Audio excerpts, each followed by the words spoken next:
तो एक बार गौतम बुद्ध अपने भिक्षुओं के साथ एक वृक्ष के नीचे बैठे विश्राम कर रहे थे। उस वृक्ष की छांव में बुद्ध अपने भिक्षुओं की जिज्ञासा दूर कर रहे थे। बुद्ध के सभी भिक्षु एक एक करके उनसे प्रश्न पूछ रहे थे और गौतम बुद्ध उनके प्रश्नों के उत्तर दे रहे थे। बुद्ध के उन भिक्षुओं में कुछ भिक्षु ऐसे भी थे जो कुछ समय पहले ही संघ से जुड़े थे, जिसके कारण अभी उनके भीतर वह समझ पैदा नहीं हुई थी जो गौतम बुद्ध के प्रवचनों को समझ सके। गर्मियों का समय था, सूरज अपने चरम पर था और चारों तरफ धूप ही धूप थी, लेकिन उस वृक्ष के कारण बुद्ध और उनके सभी भिक्षु आराम से छांव में बैठे हुए थे। इतने में ही गौतम बुद्ध के एक भिक्षु की नज़र एक बूढ़े व्यक्ति पर पड़ती है जो उस वृक्ष के पास से ही गुजर रहा था। वह भिक्षु उस बूढ़े व्यक्ति को देखकर अचानक से ही हंसने लगता है।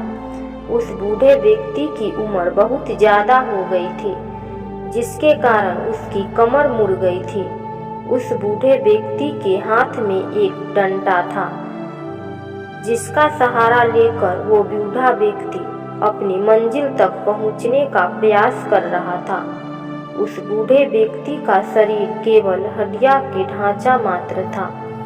अपने भिक्षु को हंसते हुए देख बुद्ध उससे कहते हैं कि मेरे प्रिय भिक्षुओं, कृपया कर हंसो मत, क्योंकि जिस व्यक्ति को देखकर तुम अभी हंस रहे हो वो कोई साधारण व्यक्ति नहीं है, बल्कि वह व्यक्ति इसी क्षण तुम्हारे जीवन को रूपांतरित करने की क्षमता रखती है। जो आज तक मैं तुम्हें सिखा नहीं पाया, वह यह बूढ़ा व्यक्ति तुम्हें सिखा रहा है। इसके द्वारा दी गई सीख को बेकार न करो। बुद्ध की ये बात सुनकर वह भिक्षु बुद्ध से कहता है कि मुझे क्षमा करे बुद्ध, पर मुझे ये समझ नहीं आ रहा कि जो एक बूढ़ा व्यक्ति खुद अपने शरीर और अपनी बीमारियों से लाचार है, वो मुझे क्या सिखा सकता है। फिर बुद्ध उस भिक्षु से कहते हैं कि ये बूढ़ा व्यक्ति तुम्हें तुम्हारा भविष्य दिखा रहा है। जिस बुढ़ापे और लाचारी को देखकर तुम अभी हंस रहे हो, वो बुढ़ापा और लाचारी तुम्हारे जीवन में भी आने वाली है। वह बूढ़ा व्यक्ति तुमसे कह रहा है कि अभी समय है, इस स्वस्थ शरीर का अच्छे कर्म के लिए उपयोग करो। अगर तुम्हारा ये स्वस्थ शरीर तुम्हारे हाथ से निकल गया तो फिर से वापस नहीं आएगा, और अभी तुम्हारा ये शरीर सही से काम कर रहा है, जैसे कि तुम्हारे हाथ, पैर, आँख, कान और ये सभी चीज़ें सही से काम कर रही है। क्या यह छोटी बात है और क्या तुम इसे मामूली सी बात समझ रहे हो? घटना कोई साधारण घटना नहीं थी जो अभी तुम्हारे साथ घटी, और ये घटना तुम्हारे जीवन को बदलने की क्षमता रखती है। ठीक इसी तरह की घटना ने मेरा जीवन बदला था, और इस तरह की घटना के कारण ही मैं आज बुद्ध हूँ। फिर वह भिक्षु बुद्ध से कहता है कि क्षमा करें बुद्ध, परंतु मेरे मन में यह विचार नहीं आया कि मैं उस बूढ़े व्यक्ति से कुछ सीख सकता हूँ। उसे देखकर केवल मुझे हंसी आई। ऐसा इसीलिए हुआ क्योंकि तुम्हें अपने भीतर कहीं न कहीं लगता है कि जिस स्थिति में आज वह बूढ़ा व्यक्ति है, उस स्थिति में तुम कभी नहीं आओगे। जिस बुढ़ापे और लाचारी का सामना वह आज बूढ़ा व्यक्ति कर रहा है, तुम्हें लगता है कि उसका सामना तुम कभी नहीं करोगे, इसीलिए उस बूढ़े व्यक्ति को देखकर हंस पाए। तुमने सच्चाई को नज़रअंदाज कर दिया।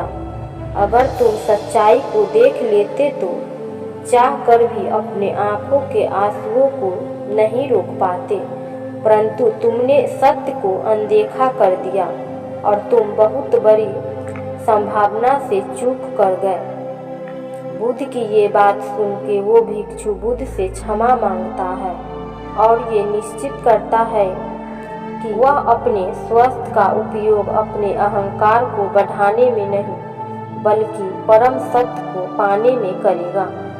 दोस्तों, जो लोग इस कहानी को पढ़ रहे हैं, हो सकता है कि आप बड़ी से बड़ी समस्याओं में हो सकता है कि आप परेशानियों में हो, लेकिन फिर भी एक बात को हमेशा ध्यान में रखना है कि जब तक आपका स्वास्थ्य ठीक है तब तक आप किसी भी बड़ी से बड़ी समस्या से बाहर आ सकते हैं।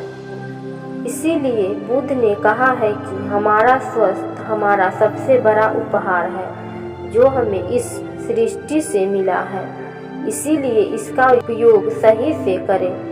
दोस्तों, आपको यह गौतम बुद्ध की शिक्षाप्रद कहानी कैसी लगी, कृपया हमें नीचे कमेंट बॉक्स में कमेंट करके ज़रूर बताएं। और आपको यह कहानी पसंद आई हो तो अपने दोस्तों के साथ इसे अवश्य शेयर करें ताकि और लोगों को भी गौतम बुद्ध की शिक्षाप्रद कहानी पढ़ने को मिल सके।